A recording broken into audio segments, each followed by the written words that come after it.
Hi friends, ನಾನಿವತ್ತು ಮಶ್ರೂಮ್ದು ಒಂದು recipe ಮಾಡ್ತಾಯಿದ್ದೀನಿ. ಒಂದು ಪ್ಯಾಕ್ ಮಶ್ರೂಮನ್ನು ತೊಗೊಂಡು ಚೆನ್ನಾಗಿ ತೊಳೆದು ಕಟ್ ಮಾಡಿ ಇಟ್ಕೊಂಡಿದ್ದೀನಿ. ಒಂದು ಸ್ವಲ್ಪ ಹುಣಸೆ ಹುಳಿಯನ್ನು ನೆನೆಸಿಟ್ಟಿದ್ದೀನಿ.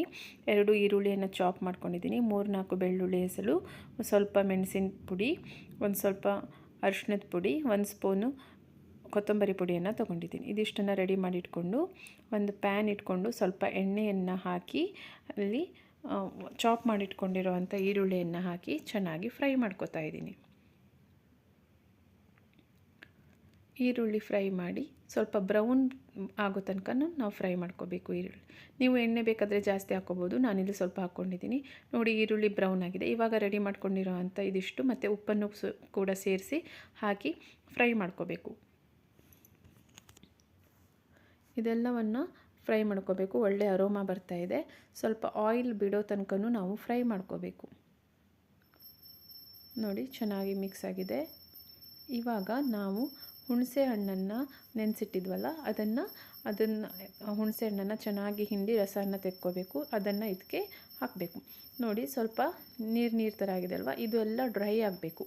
ಡ್ರೈ ಆಗಿ ಚೆನ್ನಾಗಿ ಪೇಸ್ಟ್ ಆಗೋ ಥರ ಮಾಡಬೇಕು. ಯಾಕಂದರೆ ನಾವು ಮಶ್ರೂಮನ್ನು ಹಾಕಿದ ನಂತರ ಮಶ್ರೂಮ್ ಕೂಡ ನೀರು ಬಿಡುತ್ತೆ. ನೋಡಿ, ಡ್ರೈ ಆದ ನಂತರ ನಾನು ಕಟ್ ಮಾಡಿ ಇಟ್ಕೊಂಡಿರೋಂಥ ಮಶ್ರೂಮನ್ನು ಹಾಕ್ತಾಯಿದ್ದೀನಿ.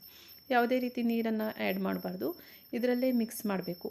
ಮಶ್ರೂಮ್ ನಾವು ಮುಚ್ಚಳವನ್ನು ಮುಚ್ಚಿದ ನಂತರ ಮಶ್ರೂಮ್ ನೀರು ಬಿಡೋಕ್ಕೆ ಸ್ಟಾರ್ಟ್ ಆಗುತ್ತೆ. ನೋಡಿ, ಈ ರೀತಿ ಚೆನ್ನಾಗಿ ಮಿಕ್ಸ್ ಮಾಡ್ಕೋಬೇಕು.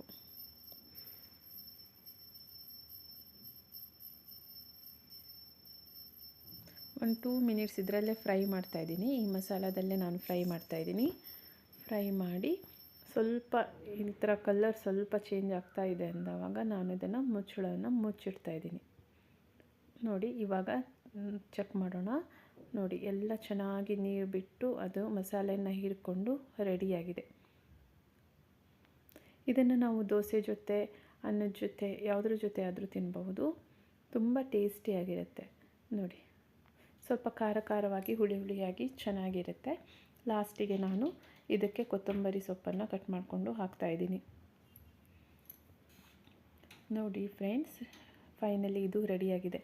ತುಂಬ ಟೇಸ್ಟಿಯಾಗಿರುವಂಥ ಒಂದು ರೆಸಿಪಿ ಮಶ್ರೂಮ್ದು. ನೀವು ಕೂಡ ಟ್ರೈ ಮಾಡಿ ನೋಡಿ.